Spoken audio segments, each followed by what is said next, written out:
2018 to 2019, Disney got very ambitious. Soon after the launch of Disney Plus happened, they were going to take all of their big brands, Star Wars, Marvel, and they were going to produce big budget content that was going to be the future of Disney. Only 5 years later, it's a complete disaster, and now we're talking about how the Disney Plus initiative killed all three brands.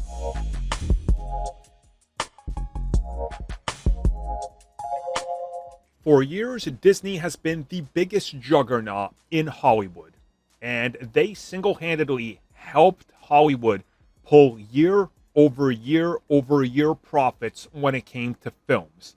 If you look at the years of 2010 to 2020, if you remove all the Disney films, the actual box office takes would be some of the worst we've seen of all time. Because, again, Disney was at the top of their game. You had them putting out Star Wars films. You had them putting out many TV series, of course, on various stations that they owned. And, of course, you had them putting out Marvel content consistently. This all contributed to some of the biggest box office takes that were at one point almost unimaginable. And then, just a few short years later, about half a decade later, we hear that Disney is struggling. And now, while they are still one of the biggest in Hollywood, it's safe to say that they are now like every other studio out there.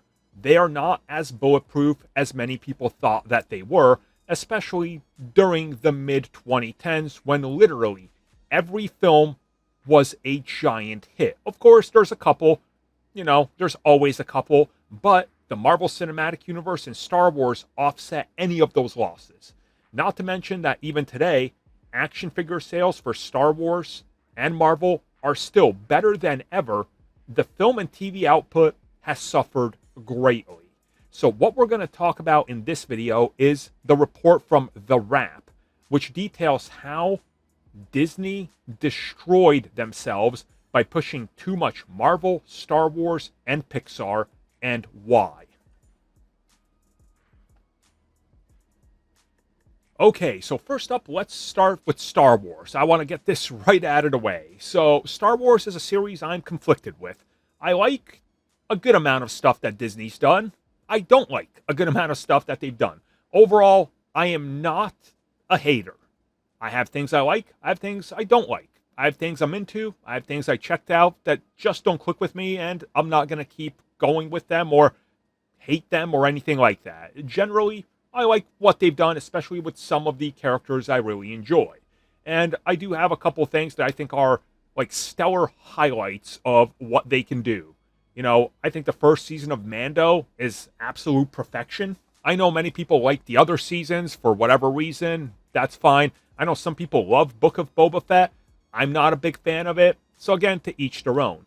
But essentially what happens, and per The Wrap, what was going on is that Disney wanted to Marvelize Star Wars.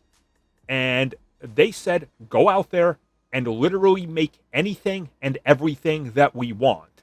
So when they tossed out that slate that had all these projects, it was essentially a WB slate. They didn't know if it was going to get made. There wasn't an idea for many of those, or even a story or anything. They just tossed it out there. And their logic was, Disney Plus is going to bring in so much money, just like Netflix, that we will make a ton of money from this. It will not fail.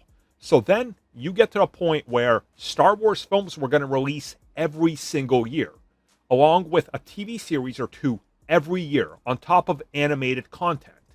They believe that they overloaded it, and per The Wrap, the internal feeling is, it used to be special when there was a Star Wars film every few years. But when you make a Star Wars film every year, and then you offset it with expensive TV content that's costing more than films, you dilute the brand of what makes it special, which I can agree with to a degree. Again, you don't have to watch it. The Mandalorian doesn't take anything away from any of the main films. Solo: A Star Wars Story doesn't take away anything from the main films, but I get what they're saying, so I can kind of agree with that. And then the second pillar of this is Pixar. So Pixar saw its own share of problems. Essentially, Pixar got, as a company, trying to do as much as they were told and make so much content. And a lot of it was rushed productions, incomplete scripts, having to do massive rewrites, and substantial delays to so many things. Also, a mandate to push things onto Disney Plus, they believe devalued the entire studio to the point where they are still trying to recover today, which honestly is true. This is exactly why you're getting another Toy Story and why they're going to go back to familiar things. This is the time where phenomenal films did come out, but people weren't watching the original films. They wanted sequels and things like that, so that's what we get. And with the success of Inside Out 2 and things like that, and live action projects like Lilo and Stitch, expect more sequelitis and projects of that ilk. So now let's jump on to Marvel Studios.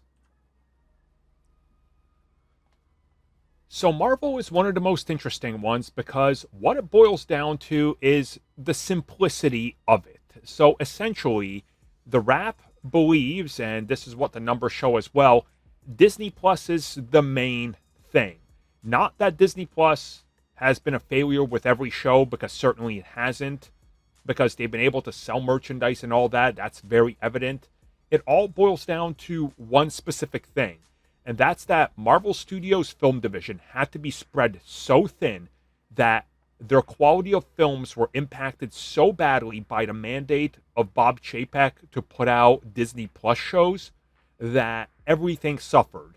And essentially, in a time where Marvel had to earn back everybody's trust and let them know that, hey, we get it. Endgame is over. Don't worry. Where we're going, you're going to be excited with the multiverse saga. They started off strong. They cite Spider-Man Far From Home, WandaVision, and a couple other early projects. But essentially, once Eternals hit, people needed an exit. And people exited. And suddenly the conversation became, Marvel is dead. And by all accounts, they haven't really recovered since then. And now people are less likely to fall in for more Marvel content and try to keep up with it, because essentially so much has happened. So much content, so many storylines, so much baggage that they're afraid. And now Marvel is doing damage control by saying, well, hold up. The TV shows aren't going to be the most important things. We're going back on that. We get it. Films, less TV. But it's going to take some time to get back there. And essentially, the desperation move that was to bring back Robert Downey Jr. is a desperation move. They want to get back to people need recognizable things. And one of the reasons for this is nostalgia bait. It worked with Multiverse of Madness. It worked with Deadpool and Wolverine. And they've realized that we need to just bait nostalgia. So, per this report, that's what they're going to do going forward. You want nostalgia? We're just going to give you nostalgia. You give us money. And I can't fault them for it, even if I hate it. But I can't fault them for it because that's exactly what the fans have voted for with their wallet. People want Deadpool.